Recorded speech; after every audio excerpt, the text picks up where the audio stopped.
Hey guys, आज की इस वीडियो में मैं आपको बताने वाला हूँ कि मुझे अपनी ट्रांसफॉर्मेशन करने के लिए 5 साल क्यों लग गए। 5 years is a long period. और मैं अपना एक्सपीरियंस शेयर करना चाहता हूँ जिससे आप लोग सीखें। So guys, when I was skinny, तब मेरा दिमाग और मेरी मेंटालिटी ऐसे काम करती थी। मुझे लगता था कि बस चाहे मैं वेट गेनर खरीद लूँ, चाहे कुछ भी यूज़ कर लूँ, बस मेरा वेट गेन हो जाए। मैं चाहे मोटा भी दिखने लगूं तो भी बस मेरा वेट गेन हो जाए, मशीन पे मेरा वेट बढ़ जाए, क्योंकि मैं 53-54 किलो का था। और जब भी मैं किसी से टिप्स मांगा करता था तो फिर ये लोग बोलते थे कि तू कैलोरी सरप्लस में खाया कर, तू जितना भी खा रहा है उसका डबल खाया कर। और सच में मैंने ट्राई किया भी ये सब चीजें करना, पर 19-20 का भी फर्क नहीं आया। ये तो मैंने अर्ली स्टेजेस पे ही डिसाइड कर लिया था कि जो मेरे को ट्रांसफॉर्मेशन करनी है वो नेचुरली करनी है, स्टेरॉइड्स नहीं लेने। और ना ही मैं सप्लीमेंट खरीद सकता था उस वक्त, जैसे कि वेट गेनर वगैरह, जो मुझे लगता था मुझे खरीदना चाहिए था, क्योंकि फाइनेंशियली स्टेबल नहीं था as I was a student.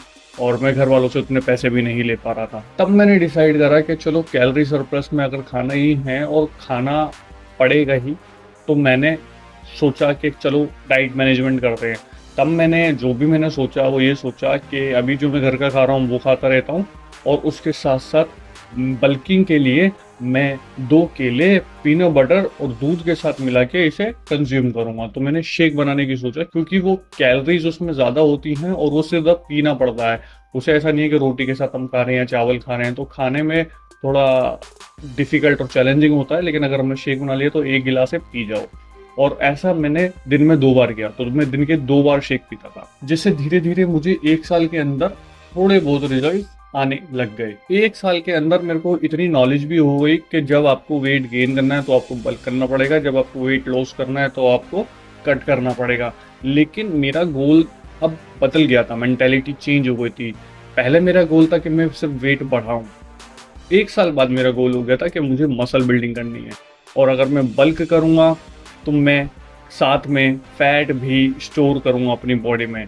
और मसल बिल्डिंग अगर करनी है तो मुझे लीन बल्क करना पड़ेगा, सिर्फ कैलोरी सरप्लस में। और अगर मैं बल्क करके अपने अंदर फैट स्टोर करके वेट बढ़ा भी लूं तो भी मुझे वो आगे चल के कट करना पड़ेगा और फिर मेरे को वेट लॉस करना पड़ेगा। तो व्हाट आई हैव डिसाइडेड कि मेरे को लीन बल्क करना है फॉर द लॉन्ग पीरियड।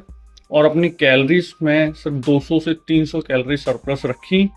अपनी डाइट में प्रोटीन इंटेक बढ़ाया, चिकन ब्रेस्ट बॉइल्ड वाली और एग वाइट्स ये दोनों खाए।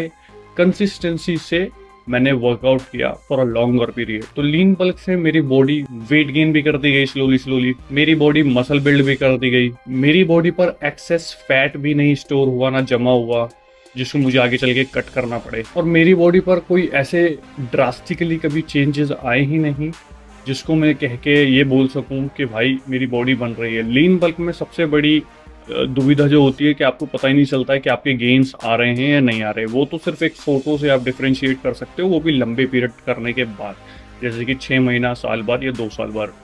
तो इट वॉज वेरी डिफिकल्ट। और मैं ये भी जान चुका था कि आपको नेचुरली अगर बॉडी चेंज करनी है तो इट विल बी हार्डर। आज की डेट में मुझे लगता है कि lean bulk is the best thing, क्योंकि आप कोई प्रोफेशनल बॉडी बिल्डर नहीं हो, आपको सिर्फ एक जनरल फिटनेस अचीव करनी है।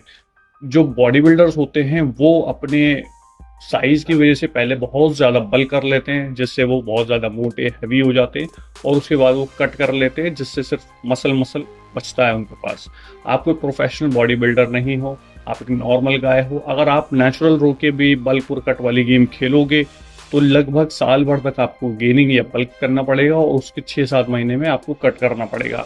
और ये भी डिपेंड करता है इंडिविजुअल टू इंडिविजुअल कि किसकी कैसी पोजीशन है, कितना टाइम उसे बल्क करना है, कितने टाइम उसे कट करना है। अगर आप नेचुरली करोगे तो प्रोसेस में टाइम लगेगा लेकिन होएगा। और इन 5 सालों के अंदर मैंने ये बॉडी फिजिक अचीव करी है। डेफिनेटली अगर मुझे ये नॉलेज पहले होती सभी चीज़ों की जितनी मुझे आज है, जो मैं आज जानता हूँ, तो मेरी बॉडी इससे पहले या 5 सालों में इससे ज़्यादा अच्छी बनी हुई होती। 2 रीज़न और है कि मेरी बॉडी और अच्छी हो सकती थी। पहला रीज़न कि मेरी हाइट 6 फुट 2 इंचज़ है, जिसकी वजह से मुझे और कॉमन लोगों से हार्ड पड़ता है मसल डेवलप करना, क्योंकि मेरी मसल्स उनसे ज़्यादा स्ट्रॉन्ग है। मेरा रेंज ऑफ मोशन भी एक्सरसाइज के अंदर बड़ा रहता है। जब आप स्क्वाट्स करते हो तो अगर आपकी हाइट छोटी है तो आपका रेंज ऑफ मोशन छोटा रहेगा, मेरा रेंज ऑफ मोशन ज़्यादा रहेगा, मुझे ज़्यादा स्ट्रेंथ चाहिए उसके लिए। तो एक तो मेरी हाइट अच्छी है जिसकी वजह से जिम के अंदर मुझे ज़्यादा मेहनत करनी पड़ती है और मेरा मसल कम डेवलप होता है उनसे। सेकंड चीज़, ये मुझे अपनी ट्रांसफॉर्मेशन में 1 साल का लगभग ब्रेक भी लेना पड़ा था क्योंकि कोविड-19 आया था, जिसकी वजह से सभी जिम्स क्लोज हो गए थे और मैंने अपने सारे गेम्स लॉस किए थे। फिर से दोबारा मैंने स्टार्ट किया है। हाँ, मसल मेमोरी ने मेरी बहुत अच्छी तरीके से हेल्प करी, मेरी स्ट्रेंथ भी वापस आई, मेरी मसल्स भी वापस आई, उसको मैंने फिर से ग्रो किया। लेकिन स्टिल अगर वो 1 साल का ब्रेक नहीं होता तो भी मैं आज एक अच्छी और कंडीशन में बैठा होता। But you have the opportunity. मैंने इस चैनल पे लगभग 300 प्लस से ऊपर वीडियोस डाली हैं जिसमें मैंने अपना नॉलेज और एक्सपीरियंस शेयर किया है, जिसको आप देख सकते हो, सीख सकते हो, मुझसे इंस्पायर हो सकते हो। मेरे जैसी जनरल फिटनेस अचीव अगर करना चाहते हो, बॉडी बिल्डिंग में पार्टिसिपेट नहीं करना चाहते, जस्ट फिट बनना चाहते हो, तो आप मेरे को सब्सक्राइब कर सकते हो, लाइक कर सकते हो, कमेंट्स कर सकते हो। अगर आप लंबे हो तो भी मुझसे सवाल कर सकते हो या मैं उसके लिए एक अलग डेडिकेटेड वीडियो बना दूंगा। और आज की डेट में 2024 में मैं कैसा वेट गेनर शेक ले रहा हूँ वो भी मैं आपको बता दूंगा बहुत जल्द। तो अच्छी अच्छी वीडियोस बहुत जल्दी आने वाली हैं इस चैनल पे। तो वीडियो को लाइक करके चैनल को सब्सक्राइब कर दो। बाकी मिलते हैं आपसे कल की वीडियो में, तब तक के लिए गुड बाय।